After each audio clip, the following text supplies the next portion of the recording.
viewers, okay, or supporters. Ngayon ay magluluto ako ng beef back ribs. Okay? At ito yung aking gagamitin na back ribs. Okay? At ito naman ang aking mga magiging ingredients or pangtimpla sa aking beef back ribs. Siyempre, uhugasan ko muna ito at i-slicein para madaling timplahin, di ba? So, huhugasan ko muna, babalikan ko kayo. So, ito, nahugasan ko na itong ating beef back ribs. Pero, siyempre, tatanggalin ko ito dahil hindi naman extra fats na ito at hindi natin kailangan, you know, here. Tapon natin ito mamaya. Ayan.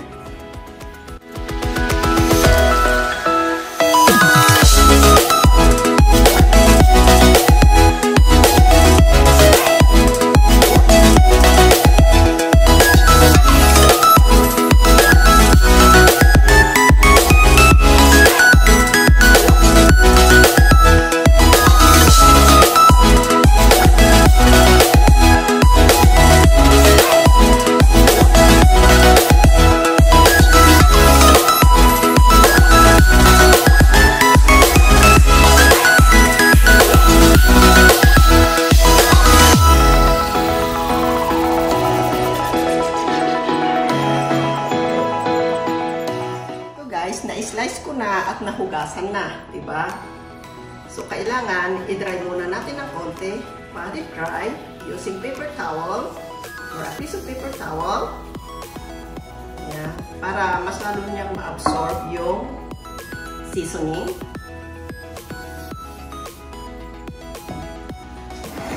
Ito, nahugasan na ang ating back ribs. So, ngayon naman ay i-ready ko na ang ating seasoning. Okay? Lalagyan ko siya ng pineapple juice. Dahil wala akong pineapple juice, ang available sa aking fridge is itong fresh na pineapple. Ini-slice ko kanina. So, at least walang preservative. Okay? So, mag-squeeze na tayo at sasalain natin pagkatapos.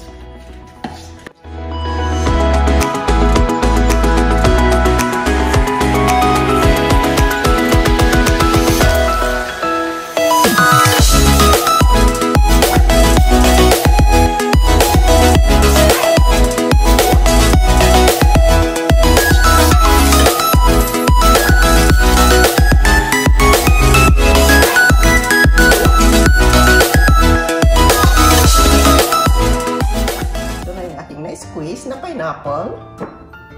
So, ngayon naman ay lalagyan ko ng Lea and Parents. So, uulitin ko, depende guys sa inyong panlasa or kadami ng inyong karne na titimplahin. Ito naman ay smoked paprika.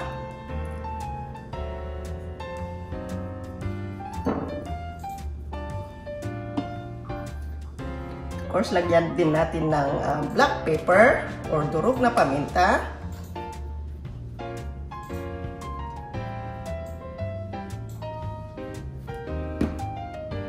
Lalagyan din natin ng Old Bay seasoning.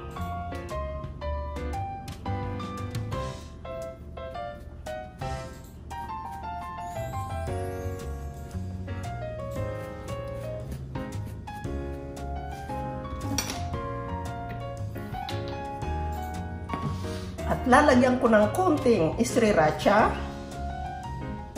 Pag konti lang, hindi nyo naman malalasaan ang anghang.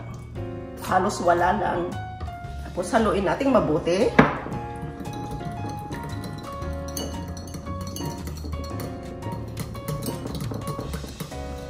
At lalagyan ko ng garlic salt. Lagyan natin ng konting garlic salt. Para mas malasa.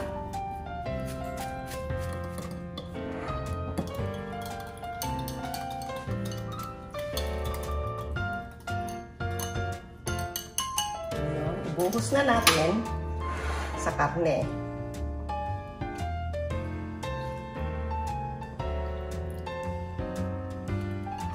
Ang bango, guys.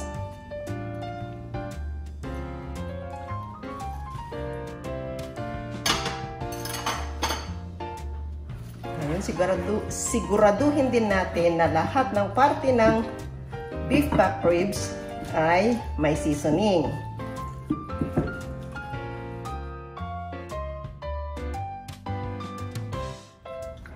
Yan, guys. Okay. So, ito. Tapos na nating lagyan ng seasoning ang ating BB back ribs or beef back ribs. Okay. Ibuhos natin ito dito. Yan. Okay. Ngayon ay tatakpan natin ito at i-marinate natin ng between 45 minutes to 1 hour. Okay, para mas lalong malasa. The more longer na mamarinate siya, mas masarap. O, diba? Ayan, guys.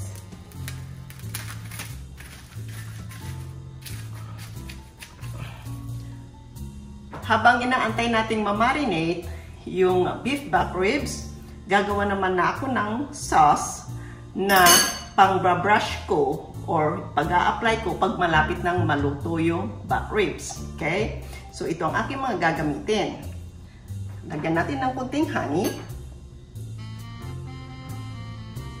Yan. Kunti-kunti lang para mas lalong malasa yung ating beef back ribs pagkatapos maluto. Ito naman ay optional lang, depende sa inyo. Okay?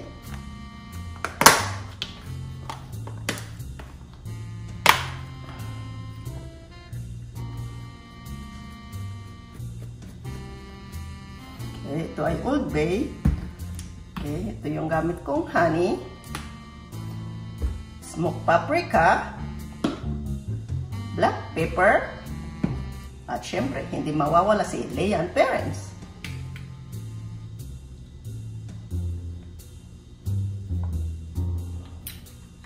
One hour later.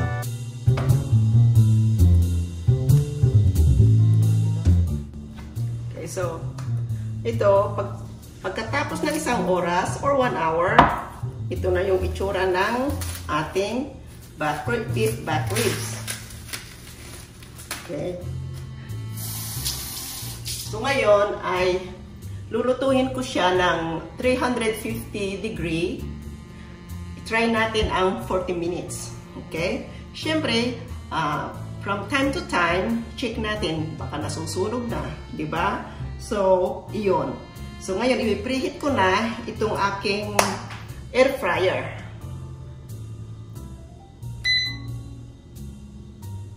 Okay, so, 350. Okay, start. Okay, so once na tumunog na to, that means na preheat na. And then, ilalagay na natin ang ating beef back ribs.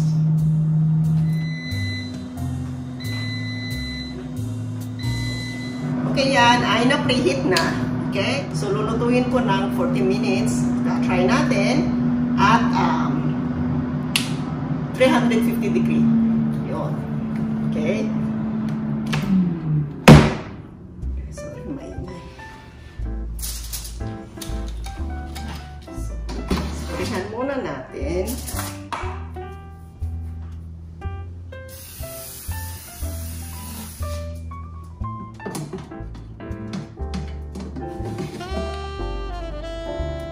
Hiliran na natin itong ating mga back ribs.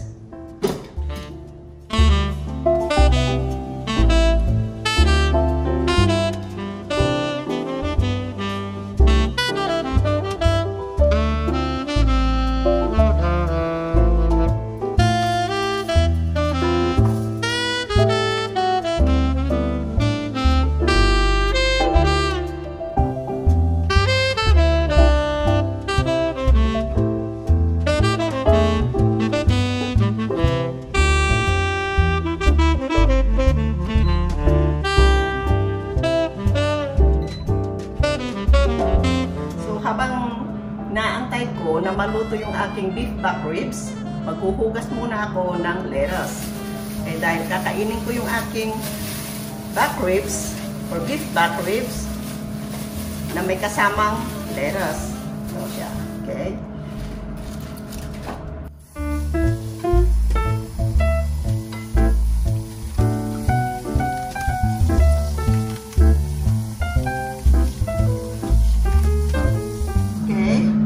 Natin kung pwede na, guys. Yan. Oh, wow, ganda. Okay. Natin. Ito siya, guys.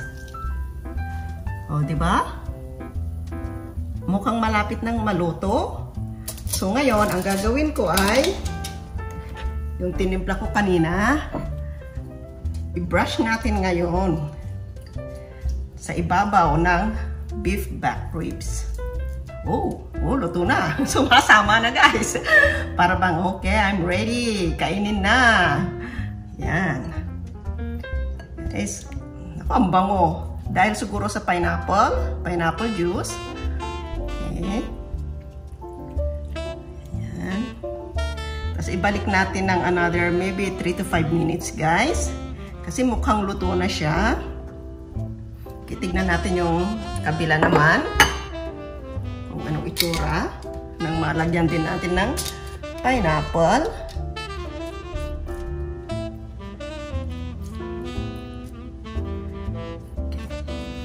Okay.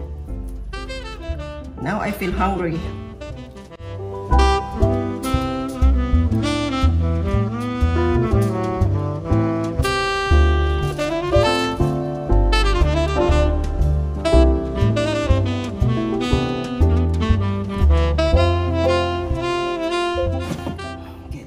Ng mga 3 to 5 minutes. And then, tatanggalin na natin.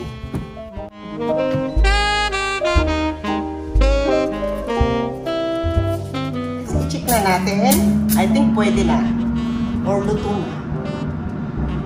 Ayan. Okay. Ganda naman yan, oh. Itsura pa lang, nakakatakam na. Okay. So, guys. Oh. Galing. Ayan. Wow! So, check natin kung pwede na.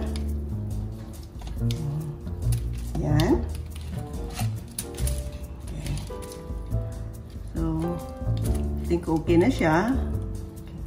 Pero ito, dahil medyo thick siya, ibabalik ko ito ng konti. Siguro mga another 1 minute. Ito, ipagitna ko na lang. Okay. Yan. So, ibalik natin mga another 1 minute.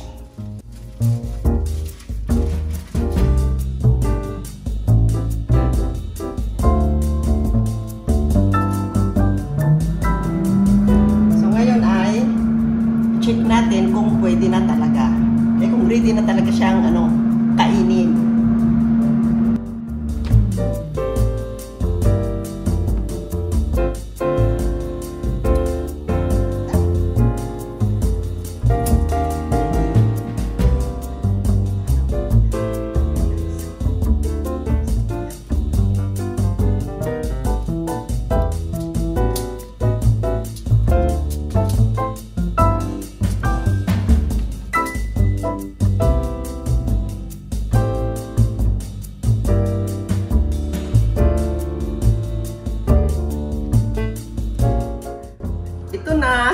Luto na ang aking beef back ribs. So sa aking mga fans at followers na naghihintay kung kailan ko lulutuin ang beef back ribs, here it is. Enjoy and have fun. Special mention to Joseph. Okay? Thank you so much for watching my video. Okay. Sorry guys, I forgot to say thank you for watching my video. I got hungry, so I just, ate a couple of pieces of it. So, here. Sorry guys. So anyway, okay, thank you so much for watching my video. Hope you like it. And if you like my video, please don't forget to smash that bell button. Okay, comments below. Thank you so much.